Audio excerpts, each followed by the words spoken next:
నేను Swaroopa Potlapalli. Welcome to I dream. Folk singer Shruti ఆత్మహత్య కేసులో అనేక ఇంట్రెస్టింగ్ విషయాలు బయటకు వస్తూ ఉన్నాయి. ఇన్స్టాగ్రామ్లో పరిచయమైన వ్యక్తిని 20 రోజుల క్రితమే పెళ్లి చేసుకున్న శృతి ఇప్పుడు శవంగా మారిపోయింది. అయితే ఆమె 4 నెలల గర్భిణి అనే విషయం కూడా తెలుస్తోంది. అసలు ఆమెను ఎందుకు సూసైడ్ వరకు ఏ పరిస్థితులు తీసుకువెళ్ళాయి? డౌరీ హెరాస్మెంటే దాని వెనక ఉన్న కారణమా? ప్రస్తుతం నాతో పాటు పర్సనాలిటీ డెవలప్మెంట్ ట్రైనర్ రామ్ మెట్టు ఉన్నారు. ఆయనతో మాట్లాడదాం. రామ్ గారు నమస్తే అండి. నమస్తే అండి. మీరు కూడా చూసారు కదా శృతి కేసు, చాలా బాధగా అనిపిస్తోందండి.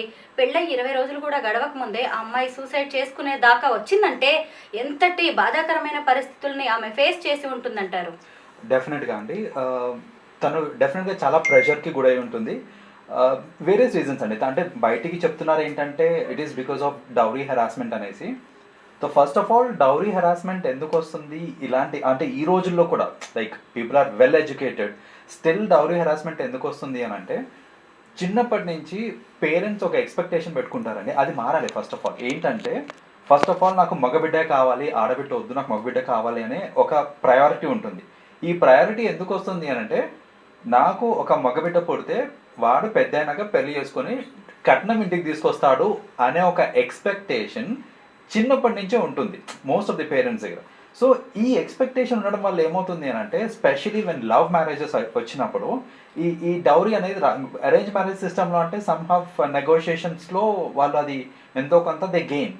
బట్ ఈ లవ్ మ్యారేజ్కి వచ్చేసరికి ఏంటంటే అమౌంట్ ఏదో డౌరీ అనేది రాకపోవడం వల్ల పెళ్ళైన తర్వాత ఈ హెరాస్మెంట్ అనేది మొదలవుతుంది. ఈవెన్ టుడే ఇది మొదలవుతుంది ఎందుకు అంటే because of the expectation that they had on the male child. So first of all ఆ ఎక్స్పెక్టేషన్ అనేది ఉండకూడదండి. ఈ కేసులో కూడా అదే అయింది. ఏంటంటే ఆ అబ్బాయి పెళ్ళైన తర్వాత ఎంతో కొంత డౌరీ వస్తుంది అని వాళ్ళ పేరెంట్స్ ఎక్స్పెక్ట్ చేశారు. కానీ వీళ్ళిద్దరూ ఇంట్లో చెప్పకుండా పెళ్లి చేసుకోవడం వల్ల దాన్ని యాక్సెప్ట్ చేయలేకపోయారు ఫస్ట్ ఆఫ్ ఆల్. రెండోది యాక్సెప్ట్ చేసినా కూడా నువ్వు డౌరీ తీసుకొస్తేనే నువ్వు ఇంట్లో ఉండడానికి ఉంది, లేదంటే వీలు లేదు అని చెప్పడం వల్ల ఆ అమ్మాయికి ప్రెషర్ వచ్చేసింది ఒకటేసారి. లైక్ ఇప్పుడు వాళ్ళ ఇంట్లోంచి వచ్చేసింది, ఇక్కడ వీళ్ళ ఇంట్లో ఉండడానికి వీలు లేదు, నువ్వు డౌరీ తీసుకొస్తేనే అంటున్నారు. ఈ అమ్మాయికి ఇంకేం చేయాలో అర్థం కాక దట్ ఈస్ వెన్ ఇంకొక ఆప్షన్ లేదు అనుకుని తను సూసైడ్ వైపు షీ ఆప్టెడ్ ఫర్ సూసైడ్ అండి. ఇప్పుడు శృతి పెళ్లి చేసుకున్న దయాకర్ గురించి కూడా మనం మాట్లాడుకోవాలి. అతను ఒక క్యాబ్ డ్రైవర్. ఈ అమ్మాయి కూడా ఇప్పుడిప్పుడే పేరడీ అలాగే ఫోక్ సాంగ్స్ తో ఫేమస్ అవుతూ ఉంది. అంటే ఇప్పుడిప్పుడే వాళ్ళు కెరీర్ స్టార్ట్ చేస్తున్నారు. అలాంటి వాళ్ళు ఇప్పుడు జస్ట్ ఇన్స్టాగ్రామ్ లో పరిచయం, ఆ తర్వాత పెళ్లి చేసుకున్నారు. అంటే వాళ్ళిద్దరి మధ్య పెద్దగా ఎక్కువ అనుబంధాలు లేకపోవడం కూడా ఈ సూసైడ్ కి కారణమయ్యొచ్చు ఉండొచ్చు అంటారా? అది కూడా ఒక పాసిబిలిటీ అండి. ఇంకోటి అంటే ఇక్కడ మోస్ట్ యంగ్స్టర్స్ ఆలోచించాల్సింది ఏంటంటే ప్రయారిటీస్ని కరెక్ట్గా పెట్టుకోవడం ఇంపార్టెంట్ అండి. ఇప్పుడు చూడండి, ఆ అమ్మాయి రీసెంట్గానే ఫేమస్ అవడం స్టార్ట్ అయింది. Like Instagram through or reels చేసుకుంటూ ఫేమస్ అవడం స్టార్ట్ అయింది. యాక్చువల్గా ఫేమస్ అవడం ఇస్ నాట్ దాట్ ఈజీ. ఎంతోమంది రీల్స్ చేస్తూ ఉంటారు, కొందరే క్లిక్ అవుతూ ఉంటారు. ఫార్చునేట్లీ ఈ అమ్మాయికి టాలెంట్ ఉంది కాబట్టి అప్పుడప్పుడే తను ఫేమ్ అది గెయిన్ చేస్తుంది. దాన్ని కనుక కరెక్ట్గా యూటిలైజ్ చేసుకొని ఆ అమ్మాయి స్ట్రీమ్లైన్ చేసుకొని ఉంటే ఆ అమ్మాయి ఫ్యూచర్లో చాలా పెద్ద స్టార్ అయ్యేది చెప్పాలంటే. కానీ ఇప్పుడు అసలు ఆ అమ్మాయి లేకుండా అయిపోయింది. ఇలా అవ్వడానికి మెయిన్ రీజన్ ఏంటంటే ప్రయారిటీస్ కరెక్ట్గా లేకపోవడం అండి. ఫస్ట్ ఆఫ్ ఆల్ ఒక proper planning, priorities, control of emotions, ఇవన్నీ లేకపోవడం వల్ల మోస్ట్లీ ఇది అవుతుందండి. ఇప్పుడు చూడండి, ఈ అమ్మాయిదే తీసుకుంటే కేసు తీసుకుంటే కనుక ఆమె ఓవరాల్గా చూసుకుంటే అన్ని అంశాలు చూసుకుంటే ఫస్ట్ ఆఫ్ ఆల్ ఇన్స్టాగ్రామ్ అనే ఒక సోషల్ మీడియాలో పరిచయమైన వ్యక్తి, అతని గురించి పూర్తి వివరాలు తెలియదు. అతను he's just a cab driver అండి. యాక్చువల్గా చెప్పాలంటే ఇఫ్ కొంచెం టైంకి వదిలేసి ఉంటే ఇంకా బెటర్ పర్సన్ దొరికేవాడేమో, చెప్పలేము. కానీ తను అలా చేయలేదు. ఏంటంటే స్పాంటేనియస్గా ఆ ఎమోషన్స్ని కంట్రోల్ లేకపోవడం వల్ల స్పాంటేనియస్గా నాకు వీడే కావాలి, ఇతనే నా జీవితం అనేసి షీ టుక్ ఎ డెసిషన్. అక్కడ ఈ అమ్మాయి ఈ స్పాంటేనియస్ డిసిషన్స్ వల్ల ఇంతవరకు వచ్చింది. చూడండి, ఫస్ట్ డిసిషన్ ఆ అబ్బాయిని లవ్ చేయడం. రెండో డిసిషన్ ఏంటంటే ఇంట్లోని కన్విన్స్ చేసుకొని కొంచెం టైం పట్టినా పర్లేదు, నిదానంగా బోత్ సైడ్స్ కన్విన్స్ చేసుకొని అందరి మధ్య పెళ్లి చేసుకుంటే అది ఒక రెస్పెక్ట్ఫుల్గా ఉండేది, సపోర్ట్ కూడా ఉండేది ఆ అమ్మాయికి. కానీ ఈ అమ్మాయి ఏంటంటే లేదు మనం పారిపోయి పెళ్లి చేసుకుందాం, ఎవరు పట్టించుకోకపోయినా పర్లేదు, పెళ్లి చేసుకుందాం అనేసరికి ఈ అమ్మాయికి ఇప్పుడు సపోర్ట్ కూడా లేకుండా పోయింది. ఇప్పుడు హరాస్మెంట్ అవుతుంది అంటే నేను ఎవరికోరు చెప్పుకోవాలి, చెప్పుకునే నలుగురు నాతో లేరు ఇప్పుడు. ఎందుకని అంటే నేను పారిపోయి పెళ్లి చేస్తున్నాను. సో ఇది ఇంకొక సెకండ్ థింగ్ తను చేసిన మిస్టేక్. థర్డ్, ఇప్పుడు ఈ అమ్మాయికి పెళ్ళయి 20 days అయిందండి. బట్ ఫ్యాక్ట్ ఏంటంటే it is almost about 4 months pregnant ఉంది తను. అంటే she did not even have, అక్కడ కూడా ఇమోషనల్ కంట్రోల్ లేకపోవడం వల్లనే she was initially pregnant. And తర్వాత ఇంకా నాకు ఇంకో ఆప్షన్ లేదు, బికాజ్ నేను ఆల్రెడీ ప్రెగ్నెంట్ కాబట్టి ఇతన్నే పెళ్లి చేసుకోవాలి అనే స్టేట్లోకి వెళ్ళిపోయి పెళ్లి చేసుకుంది. చేసుకున్నాక ఎంత హెరాస్మెంట్ చేసినా ఇంకా ఆమెకి ఇంకొక ఆప్షన్ లేదు, because she's pregnant, she's married to someone, నాకు సపోర్ట్ లేదు, బట్ హెరాస్మెంట్ అవుతుంది, ఎవరికి చెప్పుకోవాలో అర్థం కాక దట్ ఈస్ వెన్ సూసైడ్ చేసుకున్నాను తను. అవును, వీళ్ళిద్దరు పెళ్లి చేసుకున్నప్పుడు కూడా ఈ అమ్మాయి పేరెంట్స్ కానీ రిలేటివ్స్ ఎవరూ రాలేదు. ఇప్పుడు కొత్తగా కట్నం అనే డబ్బులు ఎక్కడి నుంచి తీసుకొచ్చి ఇవ్వగలదు? పైగా ఇద్దరికి కూడా పెద్దగా ఇన్కమ్ సోర్స్ కూడా ఏం లేనట్టుగా కనిపిస్తుంది. ఈ ప్రెగ్నెన్సీ అనేది కూడా భయపెట్టి ఉంటుందేమో. ఇన్ అ వే అది కూడా భయపెట్టి ఉంటుందండి, ఎందుకంటే ఎవరికి తెలిసి ఉండకపోవచ్చు ఈ విషయం that she's pregnant by 4 months అనేసి చాలా మందికి తెలిసి ఉండకపోవచ్చు. ఇప్పుడు తనకి ఆ ప్రెషర్ కూడా యాడ్ అయి ఉంటుంది. ఏంటంటే ఇప్పుడు చూడండి, నువ్వు నన్ను ప్రెషరైజ్ చేస్తున్నావు, నాకు నువ్వు వద్దు, నేను ఇంకో దగ్గరికి వెళ్ళిపోతాను అనే ఆప్షన్ కూడా లేదు ఇప్పుడు ఈ అమ్మాయికి, ఎందుకంటే she is already pregnant. So తను ఏంటంటే మెంటలీ ఫిక్స్ అయిపోయి ఉంటుంది, నాకు ఇంకా ఏదైనా బతుకన్నా సావన్నా ఇక్కడే ఇదే ఇంట్లో అనేసి ఆర్ ఇదే ఫ్యామిలీ నీతోటే అని తను మెంటలీ ఫిక్స్ అయిపోయింది. బట్ అటునుంచే టార్చర్ వచ్చి అటునుంచే సపోర్ట్ రాక ఈ అమ్మాయి ఏంటంటే నాకు నువ్వే సపోర్ట్, నువ్వే దిక్కు అని చెప్పి ఇంట్లో వాళ్ళందరినీ కాదనుకుంటూ వచ్చిన తర్వాత తను తీసుకున్న డిసిషన్ తప్పని అది later she realised it, of course. కానీ ఇప్పుడు సపోర్ట్ అనేది లేదు తనకి, because she has already committed it. So నేను ప్రెగ్నెంట్ని, నేను ఎవరికి చెప్పుకోలేను, ఇంకెటు వెళ్ళలేను, వీడిని వదలలేను. సో ఇలాంటి కేసులో ఇంకొక ఆప్షన్ అనేది కనపడక దట్ ఈస్ వెన్ ఈ సూసైడ్ తను చేసుకుందండి.